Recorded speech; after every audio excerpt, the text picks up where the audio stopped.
Rewind. Your Week in Review is sponsored by the Wisconsin Realtors Association, bringing Wisconsin communities to life with great homes, businesses, and neighborhoods. The Wisconsin Realtors Association, the voice of real estate. This week on Rewind, your week in review. The legislative maps are finally here. Republican lawmakers released their redistricting plan. We have in-depth coverage on what their proposed map looks like and what these changes could mean for voters. Plus, the reaction from Democrats who are calling the GOP maps rigged. All this and more on Rewind, your week in review for October 22nd. Hi, I'm Emilee Fannon. And I'm J.R. Ross. Well, JRS, this is your big day, right? Your big week to nerd out, geek out about the redistricting plans. The maps are finally out. Yes. We're going to take a really big deep dive, kind of taking it by section. The first, I guess, big headline is that the GOP maps really just maintain a lot of their large majorities compared to the 2011 map when they had control of the legislature and were able to enact them. So let's just first talk about the GOP redistricting maps. You'll see on your screen the Assembly map, the Senate map, and the Congressional map. So under these current maps, I guess, what are some of the key takeaways, JR, that you're looking at? Big picture, a couple months ago, because we all know this is going to court in the end, right? I had a couple people argue me that Republicans would go for a more moderate or quote-unquote fair map when it comes to the partisan balance because it would strengthen their hand with the state Supreme Court and getting the court to buy their map in whole. That's not what they did. With almost surgical precision, they basically went for a maximum Republican performance map with the lines that we have. So now there's not really a lot of perfect ways to kind of judge districts because it's not always what top of the ticket happens, but top of the ticket's a good starting point in the discussion. So looking at the 2020 election, which is a 50-50 like down the line race, right, in Wisconsin, under the maps that are currently in place, Joe Biden won more votes than Donald Trump in 37 assembly districts. Under this current the map that's proposed, he would have won 35. All right, and remember, he won statewide 50% of the vote. That's less than 50% of the districts in the assembly. Under both maps, he would have won 11 Senate districts. Congressional maps, the 3rd district of West Wisconsin went toward Trump. It had been kind of trending that way a little bit in years and kind of went full Republican the last 2 cycles. It would still be a 6-2 map, although this map would strengthen the GOP's hand in the 3rd district. So the bottom line is Republicans said, hey, we can do this, and we're going to do it. The state U.S. Supreme Court, remember, said we're not going to weigh in on partisan redistricting, partisan gerrymandering claims. They opened the door to not just Wisconsin, but Illinois, all kinds of other states to do this and say, okay, we want to see if we maximize our performance, and Republicans did a pretty good job trying to maximize their performance. And of course, with any map that was going to be released by Republicans, there's going to be criticism, right? Almost immediately, we heard from Gordon Hintz, the Assembly Minority Leader, calling these new maps nothing more than gerrymandering 2.0. Governor Evers yesterday released a statement signaling that he is going to veto these maps if they stay as is and make it to his desk, which we know with Republicans in control of both chambers, they're going to make it to his desk. And quote, he said, Republicans will have to do better than this if they expect me to sign either of those bills.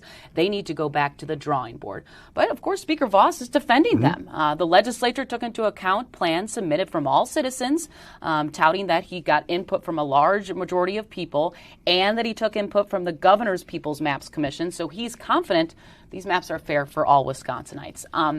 Let's talk about kind of a little bit of the timeline, right? We know next Thursday there's going to be a public hearing, which kind of kicks off the debate, I guess, on these maps. Yep. Then they will be on the floor the first week of November, so they'll take them up likely one of those 2 weeks.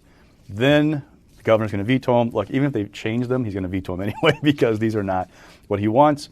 He'll veto them, then we're off to court. And the question becomes, how's that process going to work, the interplay between the state Supreme Court and the federal court, which wants an update November 6th, remember, about how things are going with the state Supreme Court case to know where it's going to go with its proceedings. And I know we kind of also have another comparison slide when we kind of look into the Assembly and Senate maps and the differences between 2011 and 22. We're kind of going to go into the weeds a little bit about Dane and Milwaukee specifically, but overall picture, I mean, I call them the squiggly lines, right? They draw them like that.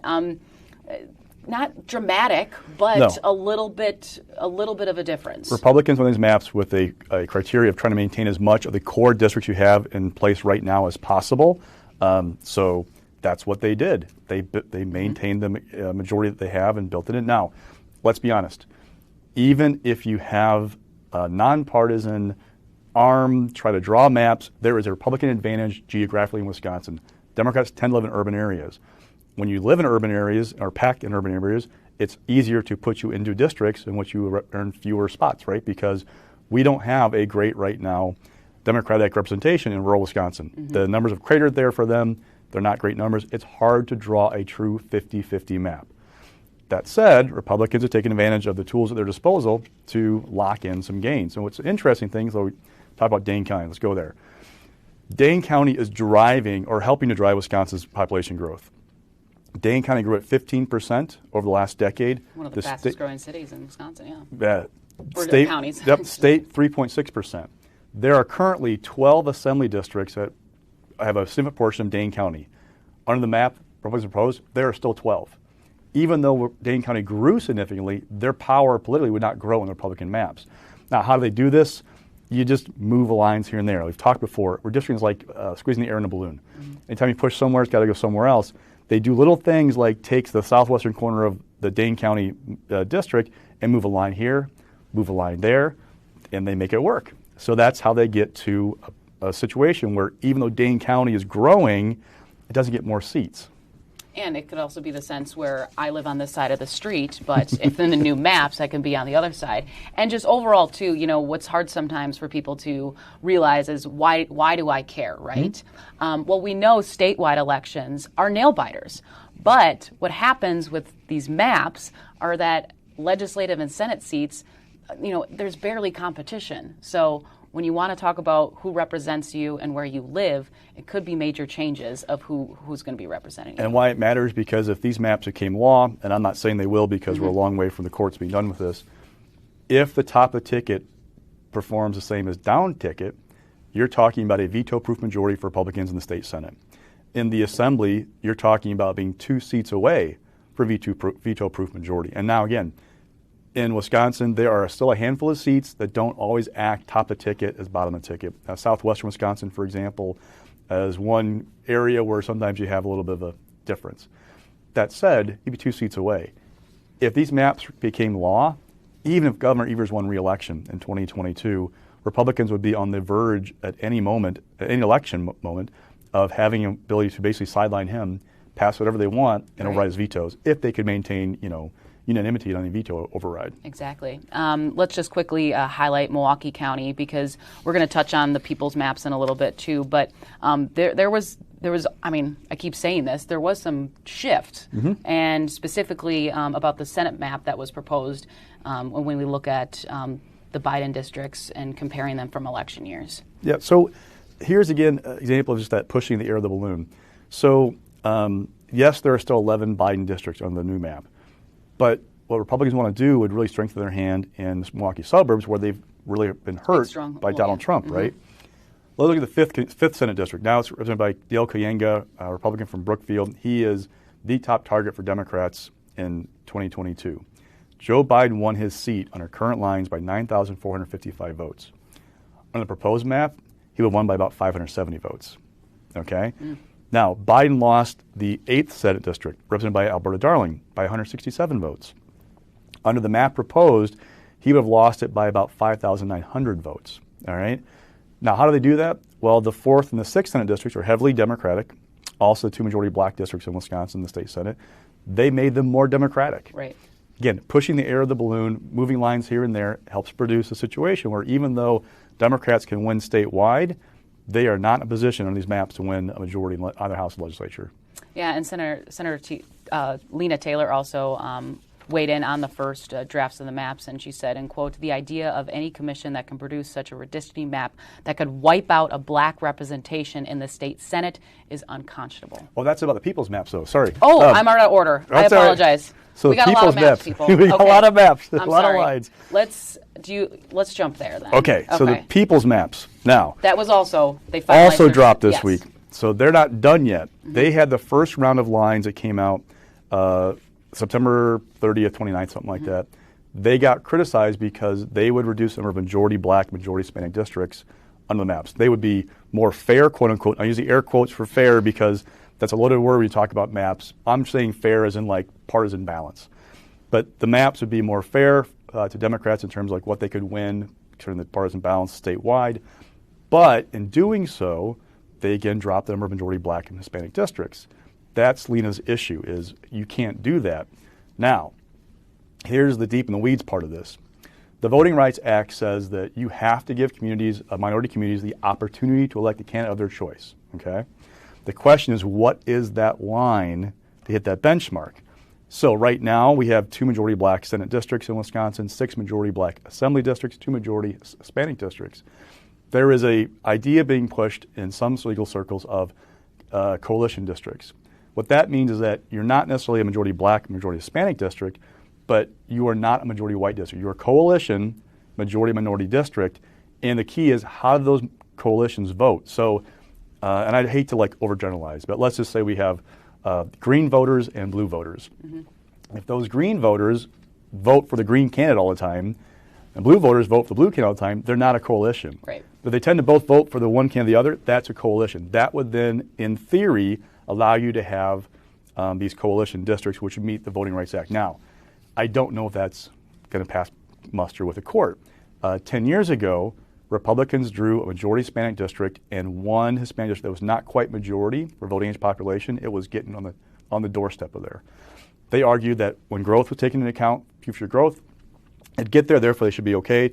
The federal court said, no, you have to move this one line to create 2 majority Hispanic districts.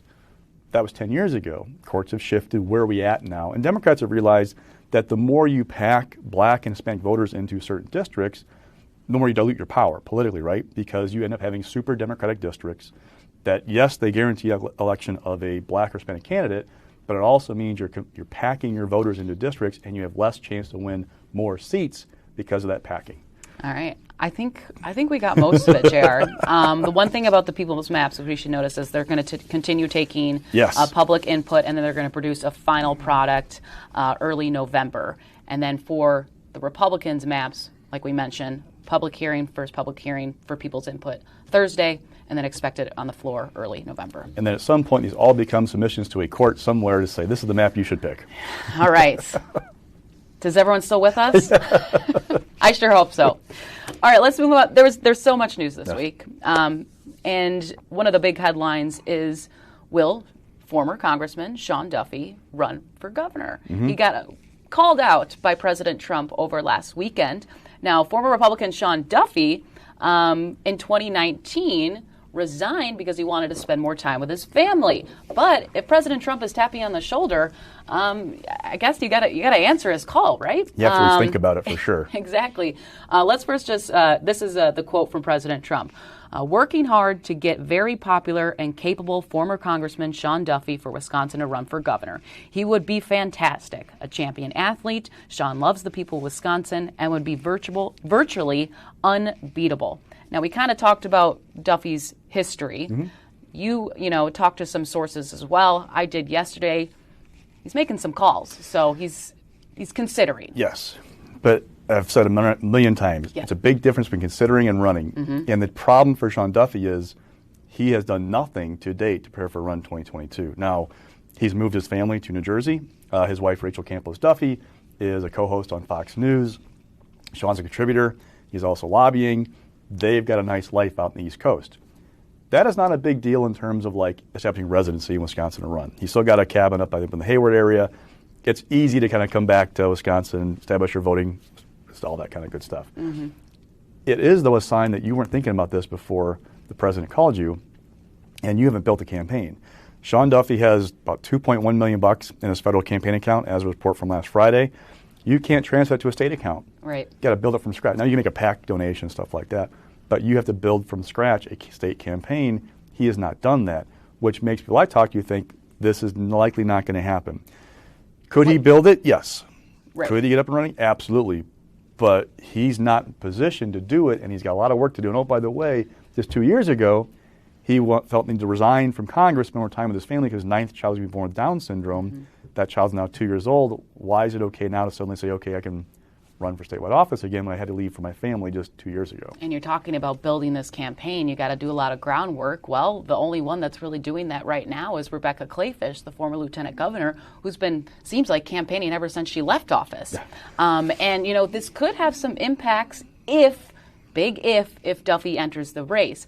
But I spoke to Bill McCoshen yesterday, a longtime GOP strategist who also was considering a run and decided not to for governor. He kind of talked about how there should be a competitive GOP primary. This is probably as competitive as it could get, but it could be a little troubling for Becky to compete with someone who already got the nod and the encouragement. I mean, basically this almost an endorsement for from President Trump. Oh, and as much as I say it's hard to build a campaign from scratch, if you have Trump's endorsement in a primary, that goes a long way. Long way. Now, my perception is that there are some people in Republican circles in Wisconsin who don't think very highly of Kleefisch's chances, who think they need a stronger candidate, and they may have the president's ear. Maybe they're pushing him to do this. But Trump also has this impulsive personality, right? At least his reputation. So did he see Rachel Campos Duffy on TV one night? I'm watching Fox News and say, hey, you know what? I should call Sean. Exactly. We don't know what's driving this. Right. But again, I'm somewhat doubtful about whether he'll actually get in. Then the question is, those people who don't want Kleefisch, the nominee, where do they go? Eric Hovde, where else could they find somebody's an alternative? John Macco's still talking about it. Kevin Nicholson's weighing Senate and governor. It's not clear what the alternative would be. And, for Kleefisch, though, it's not great because you're it's only hitting the pause button. Because if you're a donor, do you go, well, maybe I should hold off for just a second? Right. I don't know that's going to really throw her off her game, but it's definitely a little speed bump on the path to nomination for her. All right. I feel like I say this often. We'll see what happens. This week was another busy session day for the state Senate. We've talked about this on the show before. This time, of course, abortion bills. They're bound for Governor Evers' veto pen. The Assembly is going to take up some of them next week. Let's just highlight a few of them. One would create a mechanism to cut off funding to abortion providers.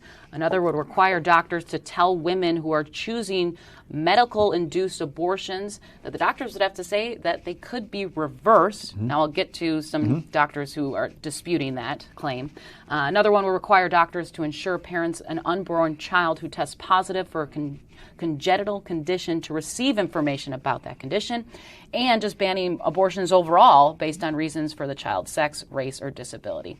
Now, I do want to talk about the second bill about doctors telling women that their medical-induced abortion could be reversed. We heard Senator Janet Bewley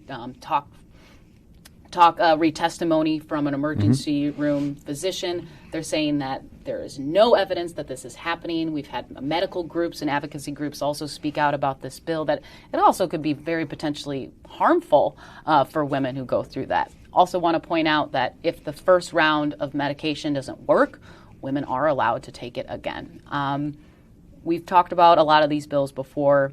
They're not going to go anywhere, but all about firing up that base and proving when they go back to their districts, I fought for these abortion bills. Yeah, there are also a number of them up in Assembly Committee this week.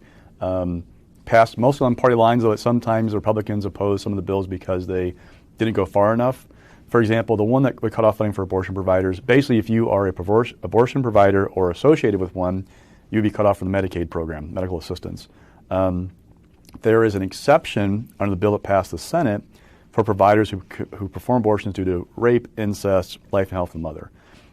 There's a different version of that bill that does not include the exception, and some Republicans want the no exception bill. That one passed out of committee.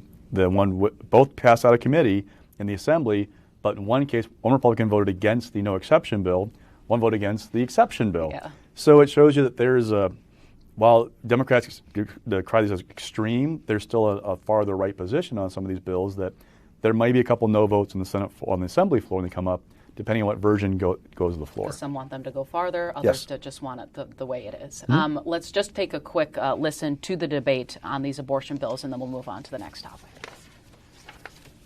What we're doing here is we are making sure that a woman has the most information she can, the best information she can. So if she makes the decision to say after the first pill that's taken in a chemical abortion, if she chooses not to take the second pill, and her physician can tell her this, it's more information so that she can make a better informed decision, and she knows that she can continue the pregnancy. She may continue the pregnancy if she chooses. I think it's really important to make sure that we inform, and again, empowerment of women in their decision on this is what this bill does, and I think everybody should be able to get behind that. This isn't more information for women. You're not giving women more information. You're giving women, or forcing doctors to give women some misinformation. And as a result of something like this, somebody's going to die. It'll happen if this were to become law. Science, medicine, information, and somebody's opinion turns into misinformation. And where we are as state senators, we should be all about the actual information based on the facts of science and based on the facts of medicine, not based on something I think. A state legislature and a governor, and it doesn't matter if it's Wisconsin, pick your state, whatever, should never get in the way and in between of a woman making a healthcare decision based on her situation. Now, JR, it wouldn't be a week on the show if we didn't touch on the updates on the Gableman investigation. There's a lot to unpack here, but let's kind of, timeline start it out. So, just yesterday, Attorney General Josh Kaul is seeking to block Gableman subpoenas, specifically the ones that were issued to the Wisconsin's Elections Commission. Now, these were filed in Madison, and they're basically asking a judge to declare the subpoenas unenforceable under state law, U.S. Constitution, and Wisconsin law. And it also wants to prevent Gableman from enforcing these subpoenas to bring in WEDC or other election officials to testify in private. We know that was a big concern of them going to this office in Brookfield. They didn't feel like that was appropriate. It should instead be in front of the Elections Commission and the members on that. So that's one aspect. Earlier in the week, too, we heard from Speaker Voss for the first time in a long time saying he doesn't even want to release these records related to the election, which a lot of people want to get their hands on, especially Gableman, to review how these election grants were distributed to many municipalities. And on WPR this week, he compared releasing those records to a investigator if he would release a murder investigation details about it before it was complete. So we got all that. Now, we just today, this morning, landed in, your desk first, the Legislative Audit Bureau. Now, this is the other investigation going on, nonpartisan investigation going on in the state legislature. Their key findings we're going to get into. They wrapped up their work, and kind of the biggest headline, I think we could both agree, is that they want the Wisconsin Elections Commission should implement rules if they believe municipal clerks should or should not be filling in these absentee ballot envelopes. There was missing witness signatures, missing addresses on some of these forms. So let's just start right there. Okay. Let's start with the Audit Bureau. Audit Bureau, this has been one of the big complaints from Republicans, right, about how Election Commission is operating, that it's giving guidance without giving us rules. When you do the rules process, you have to promulgate rules, which are then submitted to the legislature for review. You give a scope statement to kind of the framework of it. They get a first kick of the cat there. They then get to look at the final rule. They can suspend it. They can do all kinds of things. So Republicans want more control over the Election Commission, what it's doing. Now, this advice about filling missing information has been in place since 2016. So only became an issue when Trump lost Wisconsin. Republicans went, we got an issue on our hands. That said, the Audit Bureau also wants, or suggests the Election Commission should also promulgate rules about drop boxes. It's kind of this gray area in state law about whether they're even allowed. They provided best practices to clerks last spring, saying, look, if you're going to use them, here's what's going on in other places. So the Audit Bureau is saying, put them in the rules process. Do it this way. Republicans would love to see that. A couple of things else that I looked through real quick. They sampled absentee ballot certificates. So if you have an absentee ballot certificate that's missing information, remember the guides where you can fill in stuff, they looked and found some that had like partial witness addresses. They didn't have witness addresses in its entirety. They were a small number, but there were still some. In a race that's 20,000 votes, that gets attention. There are also issues, for example, where clerks initialing the absentee ballot certificates in certain situations. Now, clerks are supposed to initial them, but the audit found that less than 1% of the certificates reviewed and former spouses had been initialed. Why is that important? Well, you're supposed to in state law, but the clerk said, well, we did other things. For example, the people who requested the ballots were registered and eligible to receive them. The clerks had printed the names and addresses of the individuals on the certificates to signify that they were eligible to receive the ballots, or they initialed the ballots on the certificates. So often what happens with these things is there is human error or human interpretation of what you're supposed to do in human practice. So I don't know if any of these things are really, truly like red flags yet. Right.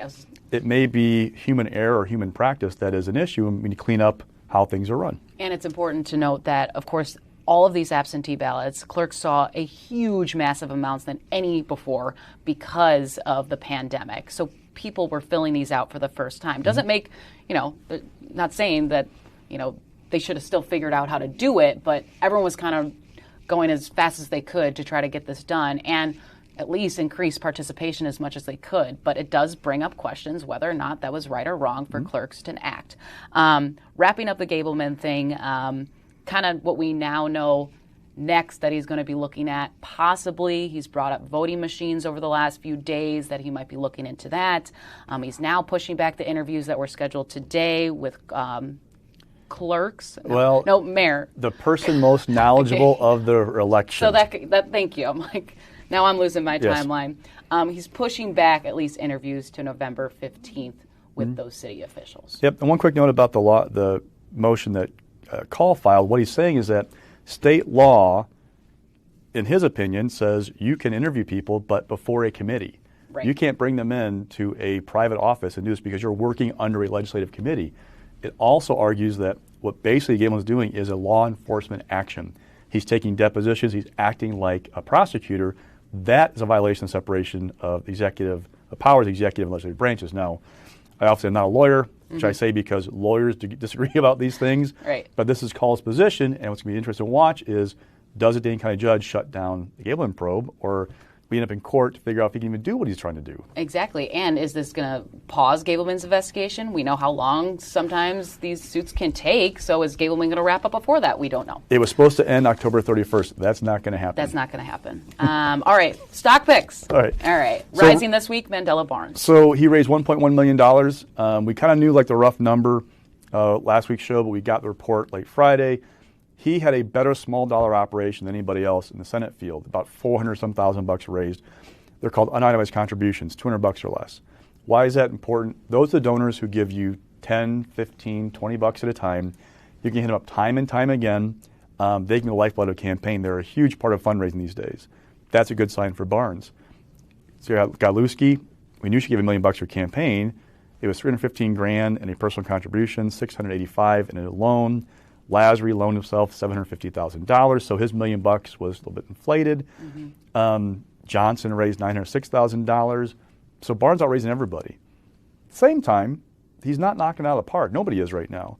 If you look at like nationally, the numbers that people are raising, it is astronomical.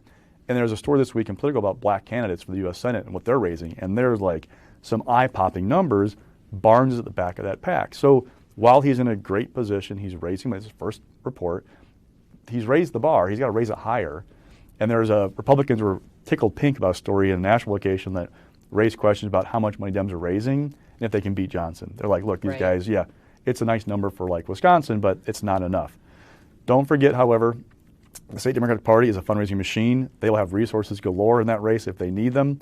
And Barnes still has the opportunity to show he's got what it takes. He has got an opportunity now to not just say, okay, I'm the front runner, which this reinforces he's the front runner, but to put space between him and Galuski and Lazary and Nelson and say, I'm really, really the front runner. This thing is mine. You got to come take it from me. Right, and we got to see what's going to happen over the next few months, too, because a lot of fundraising can change. And like you said, too, once the primary happens, that's when DPW steps in, and they are a big, big moneymaker right now. I mean, they outraised the Wisconsin GOP, I want to say, times three in the 2020 election cycle. How much longer can Lazary and Galuski keep writing big checks? I mean, now, I've seen the reports, how much they have. They've got plenty of money.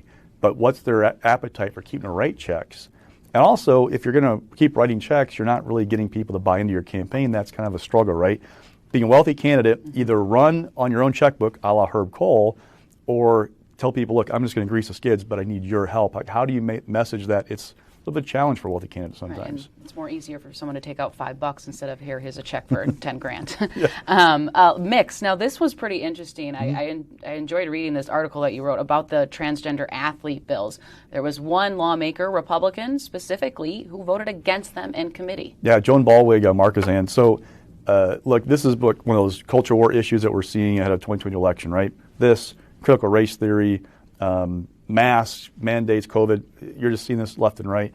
These bills about banning transgender athletes, people who are born male and are transitioning female or transgender females from playing girls' sports in high school or women's in college, had all kinds of momentum. Like, this is a hot topic for the base. They want it. It was going to, Ballwig votes no. Now it was a paper ballot in committee, and so I talked to Ballwig afterwards. She said two reasons. One, the WIAA and NCAA should be allowed to kind of figure this out on their own. And two, she chaired the Speaker's Task Force on Suicide Prevention last session while in the Assembly. Know that transgender students are more likely to face all kinds of mental health issues than others, and that this is not really where we should be going.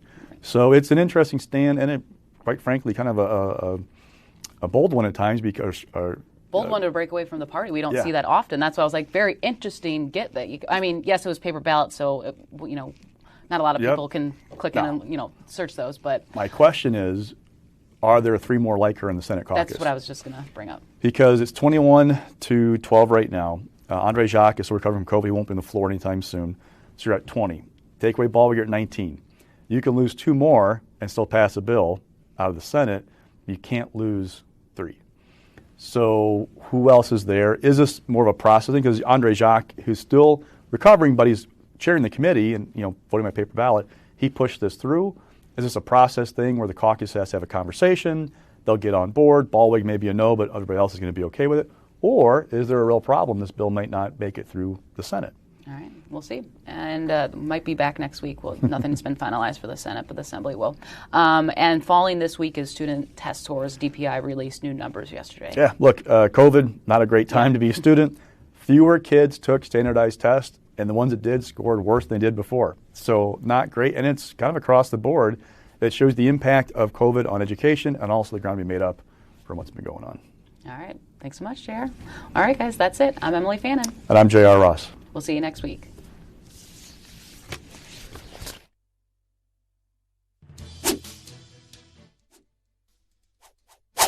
Rewind.